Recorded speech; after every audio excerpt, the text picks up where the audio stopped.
Mercredi 26 novembre 2025, bonsoir et bienvenue à tous à cette deuxième tranche de l'information sur Iroko Média Télévision.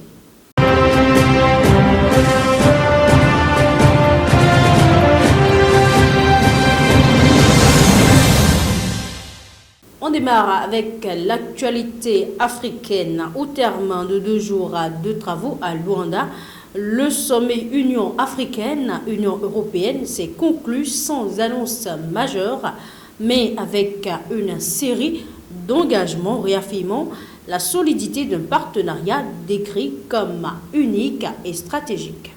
Dans leur communiqué final du 25 novembre, Africains et Européens promettent de défendre le multilatéralisme présenté par le président du Conseil européen, Antonio Costa, comme le seul rempart contre le chaos.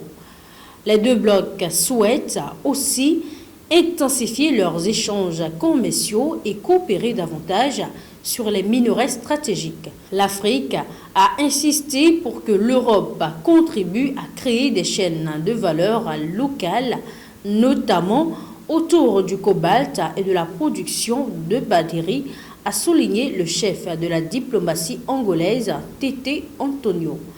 Les discussions ont également porté sur la gestion des migrations, les conflits en Ukraine, au Soudan et dans l'Est de la RDC. L'Union européenne a été invitée à s'impliquer davantage dans les efforts de paix, certains estimant que les sanctions prises ne suffisent plus. Violence post-électorale en Tanzanie.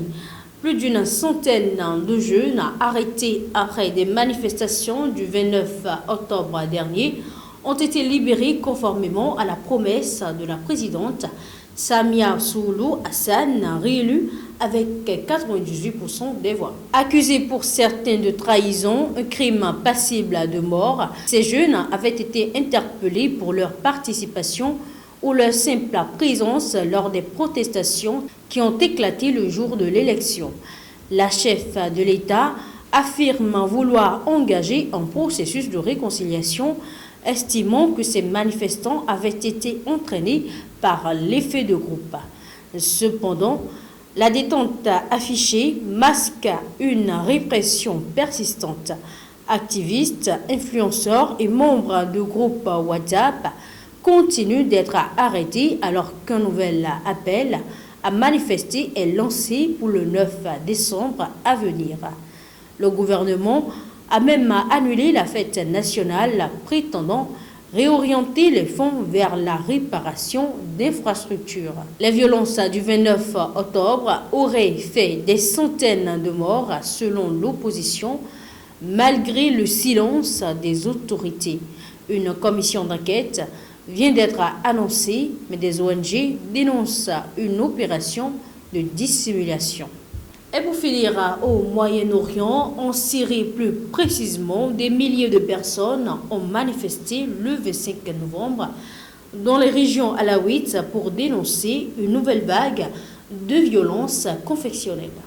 Il s'agit de la plus vaste mobilisation de cette minorité depuis la chute de Bachar el-Assad, lui-même issu de cette communauté. Ces protestations ont éclaté après la mort d'un couple de bédouins sunnites à Homs, un crime perçu comme confessionnel et qui a déclenché des représailles contre des quartiers alaouites avec incendie de maisons et de véhicules. Les autorités affirment qu'il s'agit d'un simple acte criminel, les graffitis retrouvés sur les lieux ayant, selon elles, pour but d'attiser les tensions. Mais le climat reste explosif.